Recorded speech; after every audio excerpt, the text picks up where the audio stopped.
काम अत्यंत जोरदारपणे त्या ठिकाणी केलेलं आहे। एक उदाहरण दाखवतो की एक पुजारी एका नदीकाठी गंगेच्या काठी खाली पिंडदान करायचा। राऊत साहेब पिंडदान करायचा त्याचं की बाबा हे म्हातारं असं काय करतात, तर ते गाडगे बाबा म्हणाले की मी इथून शेतीला पाणी देतो। म्हणजे शेती कुठे आहे? म्हणजे अमरावती जिल्ह्यामध्ये हुडुमुरच्याला शेती आहे। तर म्हणे तुमचं पाणी नदीचं पाणी इथून तुमच्या शेतीला जातं, तर गाडगे बाबा म्हणे तू इथं निवड या ठिकाणी करतो, त्याचा प्रसाद वरती जात असेल तर माझं पाणी कुठे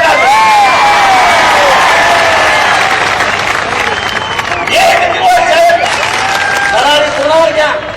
सगळे संत तुम्हाला ह्या बलुतेदारामध्ये दिसतील आणि विश्वकर्मा छत्रपती शिवाजी महाराजांच्या काळात उदाहरण घ्या।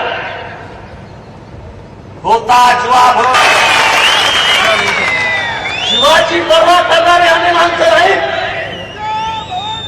आम्ही या राज्याचं या देशाचं कधी संरक्षण या ठिकाणी केलेले देवाने आम्ही केलेले नाही।